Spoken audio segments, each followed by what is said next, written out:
세상에는 여전히 노예 제도가 존재한다. 철창을 대신하여 자발적 채무와 평생의 노역이 우리를 가두는 암묵적인 사회 계약으로 주 5일의 근로로 그 값이 치러지고 인생이 황혼으로 쓰러져가기 시작할 때야 비로소 자유가 주어진다. 나에게는 많은 감방이 있었다. 물류창고, 화물차 앞좌석, 그리고 잊을 수 없는 중식당의 지저분한 주방. 당신의 감방은 고층 빌딩 사무실일 수도 있고 교회 파출소일 수도 있고 병원 수술실일 수도 있다. 존경받는 교수들조차, 의사와 법조인들조차도 각자의 감방에 갇힌다. 그것이 가장 편안하고 가장 소중한 공간이라 할지라도 감방은 감방이다. 거의 모든 사람이 프로그램화된 현대인 노예 제도 아래 살아가고 있다. 그것은 마치 컴퓨터의 운영 체계처럼 당신이 어떻게 생각하고 일하고 놀고 그리고 어떻게 죽어야 하는지 명령을 내린다. 그 각본을 따를 때마다 당신은 그 계약을 승인하는 것과 다를 바 없다. 당신이 어렸을 때 각본이 당신을 파고들기 전에 당신은 한때이지만 자유로웠다. 당신은 행복함에 젖어서 잠에서 깼고 그날 하루 펼쳐질 일들에 대해 기대하며 흥분했다. 멋진 꿈들을 꾸었고 비전을 가졌었다. 당신은 제2의 디카프리오, 해밍웨이, 마이클 조던, 엘비스 프레슬리, 피카소 등 위대한 인물에 비견되는 누군가가 되고 싶었다. 미식가 셰프, 용감한 소방관, 존경받는 경찰관. 당신의 꿈이 무엇이었든 당신은 놀이터에서 놀면서 책을 읽으면서 할로윈 파티를 하면서 그 꿈을 살았다. 그 꿈은 살아있었고 가능성으로 꿈틀거렸다. 그리고 어떤 일이 일어났다. 당신이 잘한 것이다. 갑자기 당신은 더 이상 당신의 보스가 아니었다. 당신은 아무렇지도 않게 월요일부터 금요일까지 운영되는 교육 제도 안으로 던져졌다. 그리고 당신의 꿈을 응원하던 모든 사람이 갑자기 이야기를 바꾸어 버렸다. 현실을 받아들여라. 그것은 불가능하다. 몽상은 그만두어라. 명심하라. 우리는 생각하는 사람으로 교육되지 않았다. 단지 문화와 제도에 순응하도록 키워졌을 뿐이다. 반갑습니다. 도쿄님입니다. MJ 드마코가 무슨 말을 할지는 이미 감 잡으셨을 것 같은데 한마디로 노예생활 할 만큼 했으니 이제 그만하고 정신 차리라는 말이죠. 표현이 좀 세긴 한데 따지고 보면 내 시간을 내가 원하는 곳에 쓰지 못하고 남을 위해 하루 종일 일하고 있다는 측면에 한해서는 부정할 수 없는 사실입니다. 그게 바로 노예의 삶이죠. 조금 더 들어보겠습니다.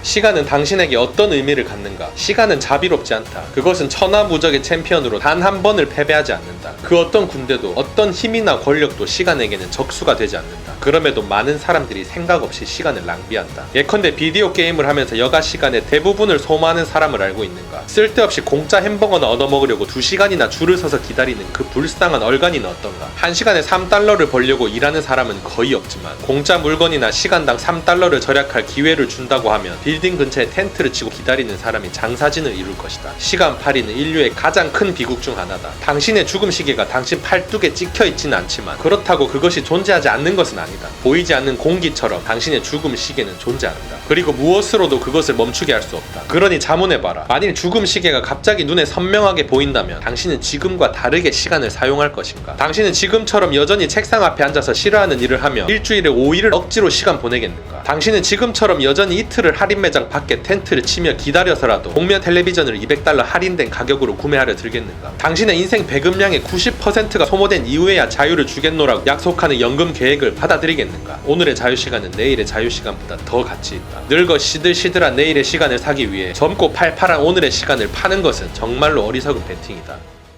영화 인타임처럼 손에 수명시계가 찍혀서 눈에 보이는 건 아니지만 우리 모두는 각자의 수명시계를 가지고 있습니다. 눈에 보이지 않는다고 존재하지 않는 것은 아니죠. 그 시계의 시간은 지금도 실시간으로 줄어들고 있으며 한 번 흘러가버린 시간은 두 번 다시 돌아오지 않습니다. 그런데 우리는 이 소중한 시간을 얼마나 쉽게 생각하고 있습니까? 돈 몇 푼하고 맞바꿀 만한 성질의 것이 전혀 아닌데도 불구하고 우리는 우리 시간을 미친듯이 헐값에 마구 팔아버립니다. 그런 측면에서 저자가 특히나 어리석다고 비판하는 사람이 현재의 팔팔한 시간을 팔아 미래의 시들한 시간을 사는 사람들인데 젊을 때의 하루를 팔아 은퇴 후에 하루를 산다는 게 얼마나 불합리한 거래입니까? 미래가 내 생각처럼 다가올지 내가 그 시점까지 살 수 있을지 없을지도 모르는데 말이죠. 20년 30년 뒤의 인생도 물론 중요하지만 그보다 훨씬 중요한 건 지금입니다. 지금 이 순간들이 모여 미래가 되는데 지금이 개판이면 당연히 미래도 개판일 수밖에 없죠.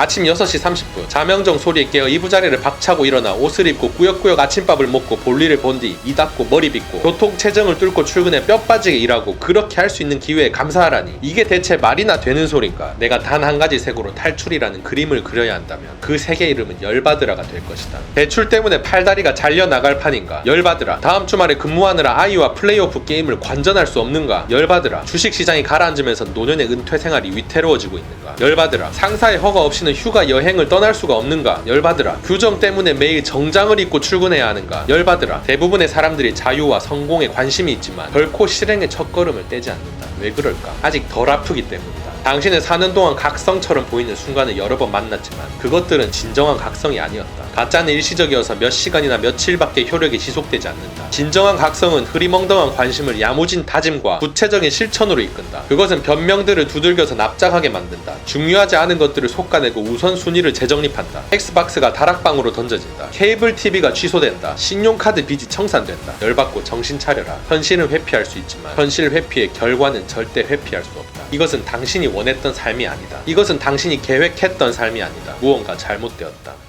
저자는 주어진 상황을 당연한 것으로 받아들이며 그냥저냥 흘러가는 대로 살 게 아니라 열받고 뚜껑이 완전히 열려버려 180도 다른 사람으로 태어나라고 조언합니다. 말 그대로 환골 탈퇴하라는 말이죠. 그러면서 우리 대부분이 생각하는 변화는 진정한 변화가 아니라고 지적합니다. 짧게 며칠에서 몇 주 지속되는 잔잔바리 변화로는 삶을 바꾸기에 턱없이 부족하죠. 단 한 번이라도 진정한 각성을 통해 사람이 완전히 바뀌는 과정이 반드시 필요하고 이 책이야말로 그 역할을 충분히 이행할 수 있는 엄청난 책입니다. 조금 더 들어보시죠.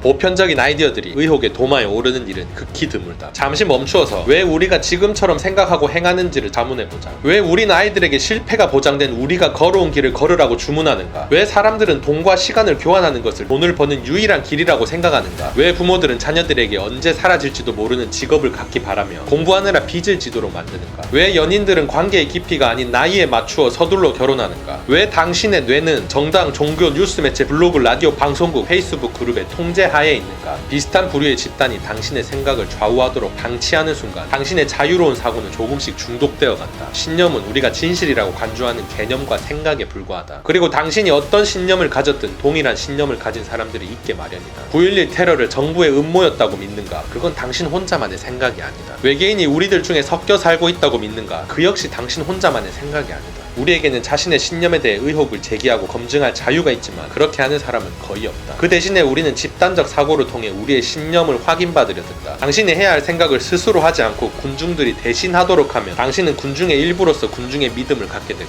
그리고 불행하게도 군중이 얻는 결과를 당신의 결과로 얻을 것이다. 이런 체계적인 세뇌는 평범한 인생 전체에 걸쳐 일어난다. 그러니 오래된 의혹은 반드시 도마에 올려야 한다. 의심의 눈으로 오래된 생각과 사고 과정들을 리셋하고 그것들을 새로운 깨달음과 새로운 아이디어로 바꾸어 새로운 행동을 하라. 불편한 과정이 있어야 진보가 있고 진보가 있어야 결과가 만들어진다. 어려운 과정을 겪어내지 않고는 진보를 이룩할 수 없고 진보 없이는 성공도 없다. 세뇌라는 게 참 무섭습니다. 멀리 볼 것도 없이 유튜브 보면 딱 나오죠. 유튜브에 내 관심사를 한 번이라도 검색하면 알고리즘이 유사 영상을 끝없이 추천해줍니다. 이런 패턴으로 하루 이틀이 아니라 10년, 20년, 30년을 산다면 머리가 어떻게 되겠습니까? 한쪽 방향으로 완전히 굳어버리겠죠. 이 굳어버린 돌머리는 깨고 싶어도 어지간한 파워로는 흠집도 나지 않을 겁니다. 그동안 쌓아온 세월이 얼만데 쉽게 깨질 리가 없죠. 그러니 책이 되었든 영상이 되었든 강의가 되었든 나의 편견과 고정관념에 스크래치를 내주는 그 무엇을 만났다면 절대 그냥 스쳐 지나갈 게 아닙니다. 내 돌머리에 금이 가는 아주 소중한 순간일 수도 있고 그 순간을 조금 더 깊게 파고 들어가다 보면 완전히 새로운 세상이 눈에 보이게 될지도 모르기 때문이죠. 언스크립트는 말이 필요 없습니다. 전편인 부의 추월 차선보다 훨씬 내용이 좋고 안 읽어보신 분들은 무조건 읽어보십시오. 오늘 영상에는 세부적인 행동 강령이나 구체적인 실천 팁보다 마인드 측면에서 주로 소개해드렸는데 책에는 이외에도 누가 나를 등쳐먹고 있는지 살아남기 위해서는 어떤 전략을 가져야 하며 지금 당장 우리는 무엇을 해야 할지 등의 좋은 내용이 어마무시하게 많습니다. 꼭 참고하셔서 많은 정보 얻어가시길 바랍니다.